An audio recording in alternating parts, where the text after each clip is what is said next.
அதிமுகவை திமுகவுடன் இணைக்க எம்ஜிஆர் தனது இறுதி நாட்களில் விரும்பியதாக புதிய தலைமுறையின் மனதோடு உரையாடும் நிகழ்ச்சியில் திமுக பொதுச் செயலாளரும் அமைச்சருமான துரைமுருகன் கூறியிருந்தார்.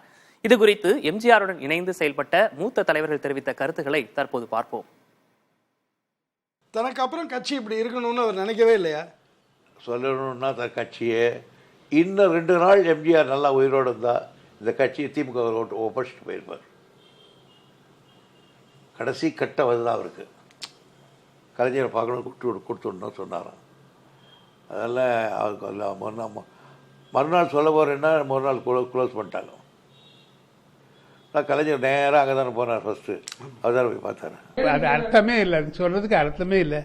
ஏன்னா அப்போ சரணை இழந்து இருந்தார். அது இன்னொரு 2 days எக்ஸ்டெண்ட் ஆகியிருந்தா எப்படி? அது அர்த்தமே கிடையாது.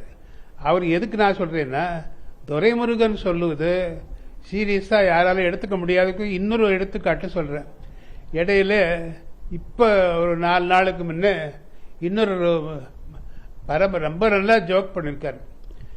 பொன்முடி அவர் வக்கீல், கோர்ட்டுக்கே போகாத வக்கீல், நானும் ஒரு வக்கீல், நானும் கோர்ட்டுக்கு போகல, தன்னை பற்றியும் ஜோக்கு.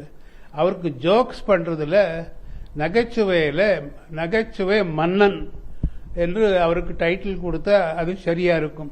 உடல்நலக் குறைவாக அமெரிக்காவில் புரட்சித் தலைவர் இருந்த காலத்திலே அவர் மீண்டும் திரும்பி வந்தால் ஆட்சியை நான் அவரிடம் ஒப்படைத்து விடுகிறேன், அதுவரைக்கும் எனக்கு ஆட்சியை நடத்த வாய்ப்பை தாருங்கள் என்று வெளிப்படையாகவே திமுகவினுடைய தலைவர் திரு கருணாநிதி கேட்ட சூழ்நிலையிலே இப்படிப்பட்ட முயற்சி நடந்தது என்று சகோதரர் துரைமுருகன் கூறியிருப்பது ஆச்சரியமாக இருக்கிறது, வியப்புக்கு உள்ளானதாக இருக்கிறது, முற்றிலும் உண்மைக்கு மாறானதாக இருக்கிறது. நான் கூட பார்த்தேன், வழக்கமாக பொய் சொல்கிற வழக்கத்தில் இன்னும் அவர் விடுபடலை. அவர் ஆரம்பத்துலேருந்து பொய் சொல்கிற ரொம்ப நேக்காக சொல்லுவார், கிண்டலாக சொல்லுவார், நக்கலாக சொல்லுவார், அதெல்லாம் சொல்லுவார்.